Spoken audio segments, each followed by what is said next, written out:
We now join our regular scheduled programming already in progress. Secrets and other information to his former employer, the Lippo Group, an international company with ties to China. House Rules Committee Chairman Gerald Solomon, who's been pushing the investigation, believes the new information may be the smoking gun investigators have been looking for. We believe that that the intercepts that we have show that Mr. Wang was passing on classified information, both dealing with economic espionage and breaches of national security, to a foreign corporation with connections to the Chinese government. Attorney General Reno and FBI Director Freeh gave senators an early read on all this during an April visit to the Capitol. But Solomon has since learned that Wang's access to classified information went even deeper. In a letter to FBI Director Freeh, he says Wang not only saw Commerce Department trade secrets, but also had access to sensitive State Department message traffic through a computer network of the Commerce Department. As Solomon sees it, all this is just one more reason to take the case out of the hands of Congress and the Justice Department and turn it over to a special prosecutor. Bob Schieffer, CBS News at the Capitol. The Democrats' fundraising problems go way beyond the troubles for John Wang. The party is now so deep in debt, the president tried to ease the money crunch last night with, of all things, a fundraiser. About 4 dozen of the Democrats' biggest money donors joined Mr. Clinton and Vice President Gore at what amounts to a $250,000 a plate fundraiser at a Washington, D.C. hotel. The donors are being asked to raise and contribute that amount in the next 2 years. In a brief speech, the president did not make a direct appeal for money, but he did mention the need to, quote, put meat on the bones of his policies. The Democratic Party has agreed to return several large and questionable contributions to its donors, but as CBS News correspondent Cheryl Atkinson reports in this Follow the Dollar report, some have yet to receive that refund. It was February when Democrats bit the bullet and pledged to return $1.5 million in improper campaign donations. Where I come from, when you make a mistake, you do 3 things. You admit it, you correct it, and you change things so it won't happen again. But more than 3 months later, nobody on the refund list has gotten back so much as a penny. Not contributor Johnny Chung, who's down for a $300,000 refund. His attorney has fired off a letter telling the party to put its money where its mouth is. The problem is the most expensive presidential campaign in history left Democrats with a debt that's grown to a whopping $18 billion. Normally, after an election, the winner gets money like the Mississippian flood stage. But that's not happening this time. This time, people are reluctant to send that money in. They are reluctant because of scandal. They don't know what the rules are going to be. They don't want to be in the paper. I'm so excited! To make matters worse, their first big fundraising gala of the year brought in much less money than they were hoping for. Democrats haven't been able to get creditors to agree to a payment plan, and just last week, one party leader sent out this fundraising letter begging for money, warning Democrats could be crippled for years. Things are so dire, President Clinton is personally pushing for soft money contributions 1 week after he demanded they be banned. Democrats even tried a 900 number to try to convert dislike for Newt Gingrich into hard cash. Welcome to the DCCC Stop News Hotline. This call will cost 99 cents. But the hotline raised just $1,000 the first 2 weeks. Even with the debt, the party plans to spend $100 million in the next 2 years to help get Democrats elected, which means more fundraising pressure than ever, the kind of pressure that led to the problem in the first place. Cheryl Atkinson, CBS News, Washington. Congress is now taking a look at what's rapidly turning into a cash cow for America's banks, ATM fees. According to a new government report, the average American now pays $155 a year for the privilege of using automated tellers. And those surcharges are rising rapidly. CBS News economics correspondent Ray Brady reports. Taking money from the cash machine? So's the machine taking money. Your money, lots of it. This year alone, banks will rake in an extra $1.9 billion in profits from ATM surcharges. And the number of bank machines charging more has risen, up 320%, the General Accounting Office reports. Critics call it the double dip. You use your card at another bank's ATM, and you may get hit by charges from both banks. At a hearing, That got the head of the Senate Banking Committee calling for reform.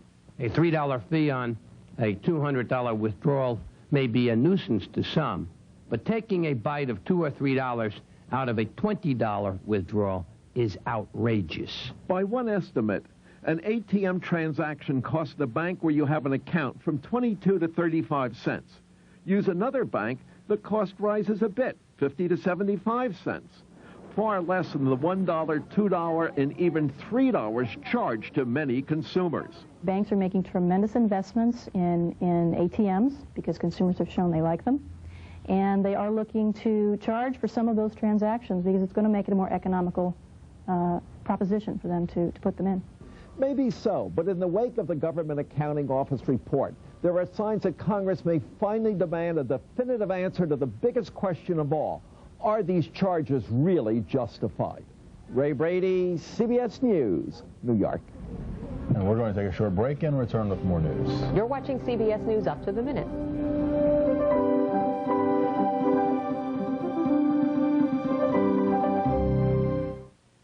Class of 2000 at CY Junior High School on CBS. A quick check of your forecast shows thunder showers on either side of and in the Rockies. Thunderstorms in the Central Plains and scattered over just about all of the eastern third of the country. Well, has the bubble finally burst in sports? Let's add another chapter to the legendary tale of Michael Jordan. Jordan shrugged off the flu with a sparkling 38-point performance, one that has the Bulls on the verge of winning their 5th NBA title this decade. Early on, though, the Jazz were in control, building a 16-point first-half lead, but Chicago did fight back, cutting the lead to 3 at the half. Now, Jordan looked ill throughout the ballgame, but he still made all the big shots. He made a 3 to tie it at 77. Then with the game tied again at 85, Jordan again bottom, puts the Bulls up for good. Jeff Hornacek misses a chance to tie the game in the final seconds, and the Jazz 23-game home winning streak gone. Bulls win Game 5 90-88 to put them up 3 games to 2. For a man not feeling too well, Jordan still did okay, managing 38 points, 7 rebounds, 5 assists, and 3 steals. Somehow he just showed just how big a professional he is by gutting this game out and staying in there at times. He was dehydrated, felt like he was going to pass out. We was feeding him fluids and cold towels and things of that nature, but he just really came out and gave us the performance that we needed. And, yeah, there's nothing else to say. He's the greatest, and he's definitely the MVP in my eye. Here's your NBA trivia fact. In finals history, no team has ever come from a 3-2 deficit and won the final 2 games when playing on the road. A rare Russian export is headed to America. An ancient bloodline that has survived the Tsar and the communists, but it may not survive Russia's market reforms. CBS News correspondent Richard Threlkeld has the story from Moscow. As you can see, this is a horse. But to call it just a horse would be like saying the Mona Lisa is just a painting. It's an Akhal-Teka, one of the most beautiful, spirited, and rarest of thoroughbreds in the world. The Akhal-Teka's bloodlines go back 5,000 years. Today, there are only 2,500 left on Earth, and Tito Portacovo has 200 of them. He breeds Akhal-Tekas and trains them on his horse farm along the Volga, 100 miles from Moscow. Here's the Volga, you see. He's one of the few horse breeders left in Russia. Tito's the son of an Italian nuclear physicist. He was born in Canada but raised in Russia and has lived here ever since. He's made saving the Akhal-Teka his life's work. He used his inheritance to build this breeding farm, fought government red tape to get it going, and traveled all over Eurasia buying the best of the breed. Akhal-Teka has everything to take a place in the market for a snobbish horse for rich people. It's a big horse that works perfectly in all the classic types of sport. But these days, there aren't enough rich people in Russia who want to buy show horses, and running a horse farm is expensive. It's not my fault that the horse market in Russia is down. There's no market. That's why, but horse, you see, you can't shut them in somewhere and wait that the market will come. They eat and eat like horse. In fact, they eat a ton of hay and oats a day. So Tito wants to sell some of his acoltecas to raise money and also to spread them around among other horse lovers, rich horse lovers. Some of these stallions can cost up to $100,000 apiece. This summer, Tito's bringing 30 of his best horses to La Crosse, Wisconsin, to try selling them to Americans. He figures Americans can afford it. So get ready, La Crosse. The acoltecas are coming. And better bring your checkbooks. Richard Threlkeld, CBS News, Moscow.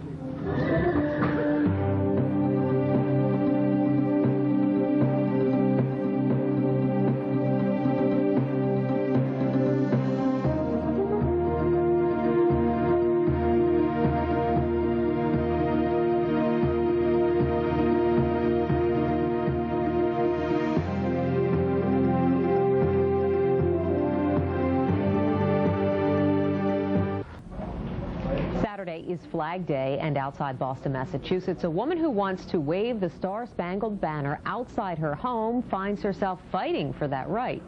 Lee Smith is fined $15 every time she raises Old Glory outside her condominium. Now, lawmakers in Massachusetts will consider a bill to guarantee condo residents the right to fly the flag. Beth Germano reports. As long as there's breath in our bodies, the flag will fly, and properly displayed. Lee Smith's Pledge of Allegiance has cost her dearly. A $15 fine and plenty of canceled checks for each local and national holiday she flies the Stars and Stripes, against the rules at her Winchester condominium complex. Why is it so important for you to hang out this flag?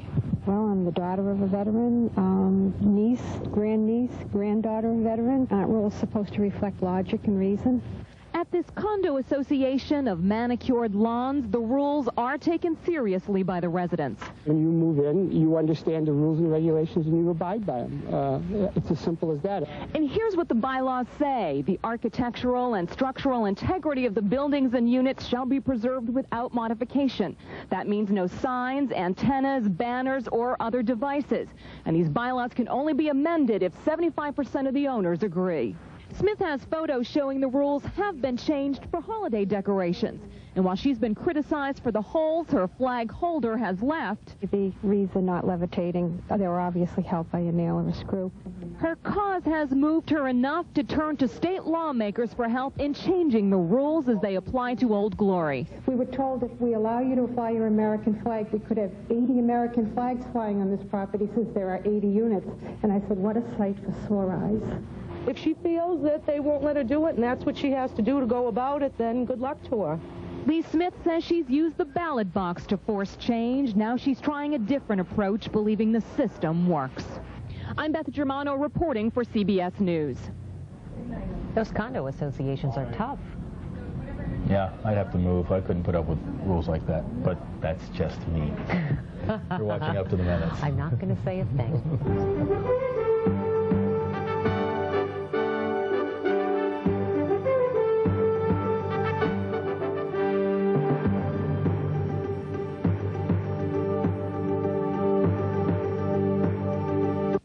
Judgment Day, life or death for Timothy McVeigh. From his Army career to Waco, will the testimony the jurors heard affect their deliberations? It all made it appear that Waco was on trial and the jurors didn't seem interested. Now the nation awaits a verdict. We'll have full team coverage live from Denver tonight on the CBS Evening News. CBS, welcome home.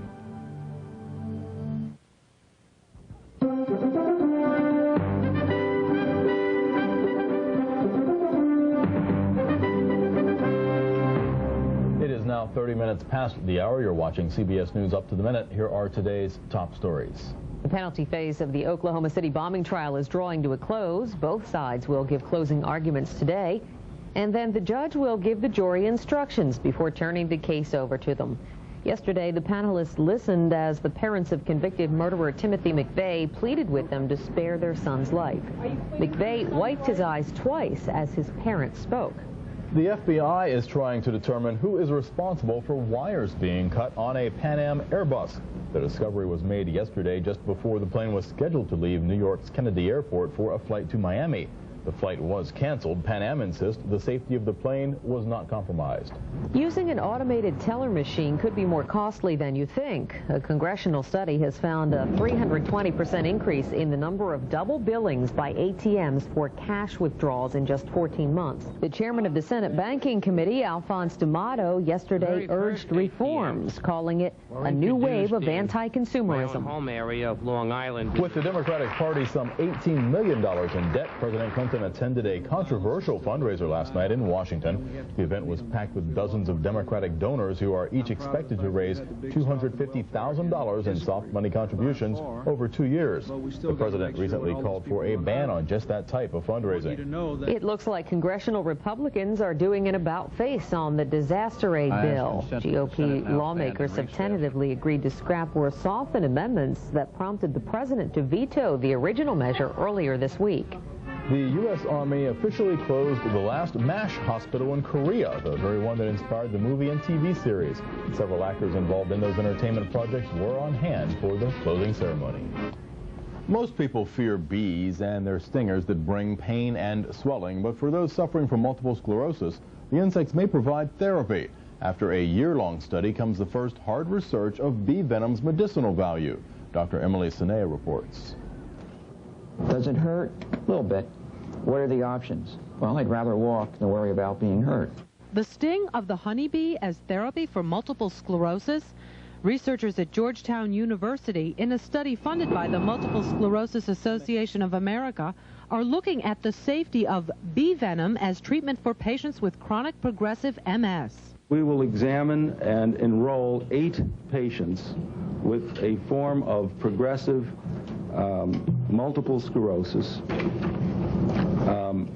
who are in a steady state and who will then receive immunizations over the course of a year.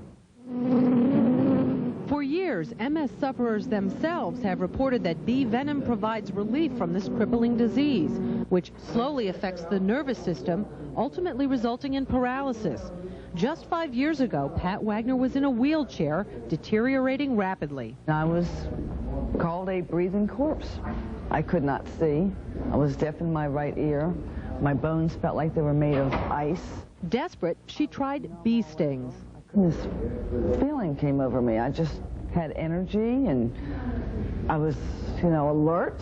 Right now, doctors treat MS with anti-inflammatory drugs like prednisone.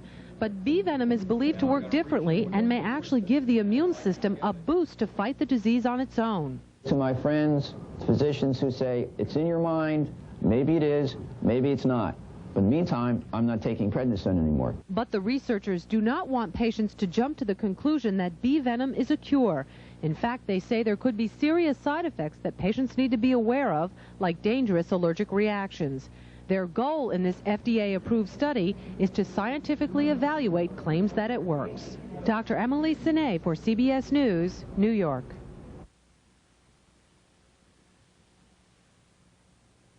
Hospital for unsupervised visits.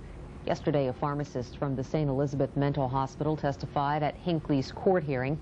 She says Hinckley displayed threatening demeanor toward her, but stopped when she filed a formal complaint. Hinckley shot and wounded President Clinton in 1981. That's President Reagan. In Britain, lawmakers last night overwhelmingly passed a measure completely banning handgun ownership. The bill must still pass through 2 more stages in the House of Commons. The ban has widespread public support, in part because of public outrage following the massacre of 16 school children and their teacher in Dunblane, Scotland, by a lone assassin. Iraq is being accused of endangering the lives of United Nations personnel. Chief UN Weapons Inspector Rolf Eckes says Iraqi soldiers manhandled UN staffers and interfered with the controls of their helicopter while it was in flight. The inspectors are there to determine if Baghdad has stopped building weapons of mass destruction. Meanwhile, President Saddam Hussein's eldest son, Uday, the target of assassins' bullets last December, has left the Baghdad hospital. Doctors say the 33-year-old has made a complete recovery. A band played and several sheep were slaughtered in Uday's honor when he left the hospital. He's evaded capture for more than 30 years. Today, the murders committed by the so-called Zodiac Killer in the San Francisco Bay Area remain unsolved. Now officials are wondering if there could be a copycat killer on the loose in Japan. CBS News correspondent Barry Peterson reports from Tokyo. It's a horrific murder by any standard, but especially in law-abiding Japan. The decapitated head of a mentally impaired boy, 11-year-old Jun Hase, left in front of his school gate. Stuffed in his mouth, a taunting note, "Catch me if you can," and the words, "Devil's Rose." The killer hinting that the motive is hatred of Japan's strict school system. Now, mothers in the area won't let their children outside alone and are even afraid to talk to the press. "I can't believe this," she says. "I'm so scared." With the boy's funeral barely over, a letter police say is from the murderer was sent to a newspaper. "Anyone who tries can enjoy killing people," says the murderer, who knows if caught, the punishment in Japan can be death by hanging, and adds, "It is only when I kill that I can be freed from daily hatreds." There are reports this may be a copycat crime with similarities to a series of brutal murders in America. A symbol in one of the killer's messages and a reference to an invisible friend match the Zodiac killings. The Zodiac killed 5 people in the San Francisco area during the 1960s. That killer also left notes claiming to be excited by killing. The crimes were never solved. Meanwhile, hundreds of police are moving into the area after the killer signed a name to the letter and said if it is mispronounced by the media, it will mean the death of 3 vegetables a week. Vegetables is the term the killer used once before, referring to children. Barry Peterson, CBS News, Tokyo. Coming up, with school almost recessed, how can you keep your kids occupied? Well, one answer is by reading. Find out how to make learning through the summer a lot more fun when Up to the Minute returns.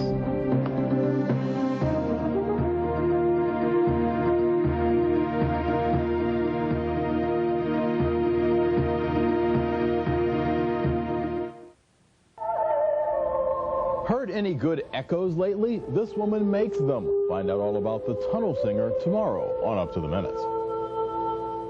We're in the class of 2000 at CY Junior High School on CBS. It's the end of the school year and kids are already thinking about summer fun. But fun doesn't have to mean learning has to stop until school starts again.